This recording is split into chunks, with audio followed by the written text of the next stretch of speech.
পুরো বাগান ভরে গেছে, ছাদে আর কোনো জায়গা নেই, একদম পুরো ছাদ জুড়ে চন্দ্রমল্লিকা। গাছের সাইজগুলো দেখুন, এই টবে এই গাছ এখনো কুড়ি আসেনি, আলো জ্বালিয়ে রাখা হচ্ছে যাতে কুড়িটার পরে আসে। সুন্দর সাইজ হয়েছে গাছগুলোর।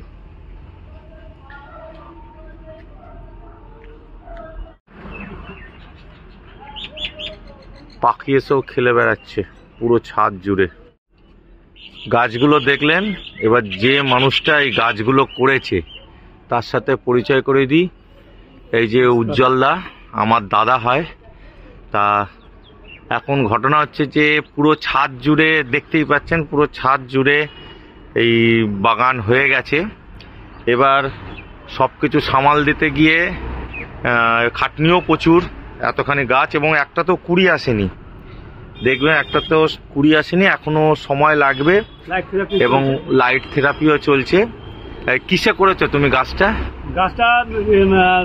50-60টা আছে সিন্ডারে, হ্যাঁ, আর খানপুরি আছে মাটিতে গাছটা ওয়েট হয় ওই, আর গাছটা একটুখানি তলায় পোকা টোকা লাগে, কিন্তু সিন্ডার খুব ভালো জিনিস, সিন্ডার হালকা হয় টপ, আর কোনো পোকা টোকা লাগে না। আর সিন্ডারেতে যে গ্যাস কিছু ভালো হয় আর কি। আচ্ছা, এই তুলনায় এরকম কি তুমি প্রতি বছরই এরকম করো, তাই তো? এবারে সেই ইউটিউবে দৌলতে জামাল ভাই ব্যারাকপুরের কাছে ওখান থেকে নিয়ে এনেছি, আর সেই চারা কিনতে কিনতে বেশি কেনা হয়ে গেছে। আর মে মাসে কিনেছি, মে মাস থেকে এই গাছের স্প্রে উপরে আগে তো গুঁড়াই দিতাম, এবারে পাতায় স্প্রে করেছি, ওই 15-19 স্প্রে করে খুব প্রোগ্রেস খুব ভালো হয়েছে। আর মাটিতে যা দিয়েছিলাম হাড়গুঁড়ো, সিংকুচি, এই বাদাম খোলটা আমি এখনো সরষে খোল ব্যবহার করি না, বাদাম খোলটা করি, সরষে খোলের পাতা একটু দাগ দাগ হয় বলে। আর যার জন্য এই সব কিছু পজিটিভে গাছগুলো খুব প্রোগ্রেস হয়, যার শীত চাওয়া অগ্রিম এসছে, যার জন্য গাছগুলো খুব তাড়াতাড়ি স্প্রেড করে যাচ্ছে। খুব এক একটা গাছে মোটামুটি 1000-এর উপর, 1500-এর উপর সব ফুল ফুটবে। হ্যাঁ, সেটা যা সাইজ দেখা যাচ্ছে এগুলো, এই যে নিচ থেকে এই টবে আছে একটা গাছ, সব একটা গাছেই এইটা পুরো এক একটা টবে। তাই এই এত গাছ তো এবার তোমার রাখা অসুবিধা, তাহলে সেগুলো এবার কি করবে ভেবেছো? না, আমি ভেবেছি খান 30টা মতো আমি বিক্রি করে দেবো, নাহলে আমার যা জায়গা আছে সেই জায়গাতে এগুলোকে সব চালাতে গেলে জায়গা দরকার হয় অনেক। আর টাইমও, এবার ভোটের বছর তো টাইমও খুব, অফিসে খুব চাপ আছে, যার জন্য চলে যেতে হবে, যার জন্য গাছগুলো সাজানোর ব্যাপার আছে।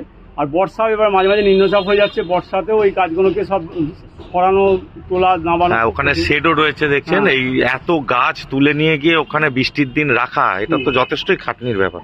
প্লাস নতুন গাছও আরো তৈরি হচ্ছে, এগুলোর জন্য জায়গা দরকার। এখানেও সব সিজন ফ্লাওয়ার রয়েছে, এগুলোর জন্য জায়গা করতে হবে। তাই কি কিছু বিক্রি করে দেবে ভাবছো নাকি? বিক্রি করে দেবো, জায়গার সংস্থানের জন্য বিক্রি করে দেবো। তা মানে যেগুলো সিন্ডারের সেগুলোর উপরেই, হ্যাঁ, সিন্ডার যার যেমন পছন্দ সে যদি তারা এসে বেছে নিয়ে যাবে। আচ্ছা, তারা এসে বেছে নিয়ে যাবে, এবং তারাও তো এটাকে আরো বাড়াতে পারে, কারণ এখন তো কুড়ি আসেনি। কিছু লাইট দিলে লাইটের পর 1.5 মাসের পর ফুলটা আসবে। আচ্ছা, এখনো মাস দেড়েক লেগে যাবে। মাঝখানেক চোখ বুঝে এখন কুড়ি আসবে। এইবার লাইটটা নিভিয়ে দিলেই অন্ধকার হয়ে গেলে আস্তে আস্তে কুড়িগুলো আসবে। আচ্ছা, আর মোটামুটি আমি সিন্ডারে যার যেমন পছন্দ, যে গাছটা তার পছন্দ আমি তাকিয়ে দিয়ে দেবো। আচ্ছা, কিরকম কি দাম মোটামুটি করেছো? আমি মোটামুটি ধরুন মে মাসে বসিয়েছি তো, মানে May, June, July, August, September, October, মানে প্রায় 6 মাসের পরিশ্রম আছে এই গাছগুলোর পেছনে। এ তো দাম দিয়ে, পয়সার বিনিময় হয় না, জানি যার বাড়িতে ফ্লাওয়ার্স হয়ে যাবে সে পুরস্কার পাবে, এইসব দেখে হয়তো আমার মনটা হয়তো জানতে পারবো না, কিন্তু এটাই আমার খুশি যে গাছগুলো নিয়ে গিয়ে হলো, পরের বছরে যেন আরো আমার অনুপ্রেরণা, উদ্দীপনা সব আসবে। আমি মোটামুটি নার্সারিতে ঘুরে ঘুরে যা দাম ভেবেছি, আমি 500 টাকা হলে দিয়ে দেবো, একদম টপ সমেত, মাটি সমেত, সবকিছু।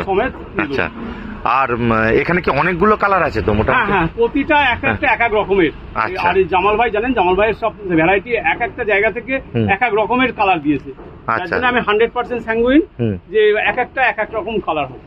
আচ্ছা, তাহলে আপনারা শুনলেন মোটামুটি যে এইগুলোর মধ্যে কিছু জিনিস, এই যে দেখুন সিন্ডারের মধ্যেই এগুলো সব আছে, টবগুলো, কিছু মাটির আছে, তা যদি কারো মনে করেন যে নিয়ে যাবেন, এবং তার ঘরেতেও এখনো 1 মাস রেখে যত্ন করলে এখনই যা সাইজ হয়ে গেছে যে কোনো ফ্লাওয়ার শোতে যাওয়ার উপযুক্ত সাইজ। দেখুন কতটা ইয়ে হয়েছে, এটা একটু উঁচুতে আছে তাই আপনাদের দেখাতে পারবো। এই যে মাটি আর এই দেখুন গাছের ইয়ে দেখুন কতটা ঝাড় নিয়ে হয়েছে এই গাছগুলো। তা যাদের পছন্দ ইচ্ছা আছে মনে, তারা এখানে চলে আসবেন। ঠিকানাটা হচ্ছে মগরা কাটাপুকুর, বা আমার ভিডিওর নিচে কমেন্ট করবেন, জানবেন কিভাবে যেতে হয়, আমি বলে দেবো সেগুলো। আর যারা একটু বেশি নেবেন বা আসবেন, ডাইরেক্ট এসে দাদার সাথে কথা বলবেন, কম বেশি তখন যদি কিছু করা যায় সেটা তখন চেষ্টা করবেন। অনেক কটা নেবে তাকে কম করতেই হবে। হ্যাঁ, তাহলে চলে আসুন। চারিপাশে দেখে বুঝতেই পাচ্ছেন যে আর রাখার জায়গা নেই, ওপাশেও গাছ আরো রেডি হচ্ছে। তা যাদের ইচ্ছা আছে এই গাছগুলো নেওয়ার জন্য অবশ্যই যোগাযোগ করবেন। মগরা কাটাপুকুর মোড়ে হিন্দি স্কুলের পাশে গাছবাড়ি বললে যে কেউ দেখিয়ে দেবে। চলে আসুন, যে কোনো দিন আসার আগে একবার ফোন করে নেবেন, তাহলে পুরো গাছগুলো দেখাতে সুবিধা হবে।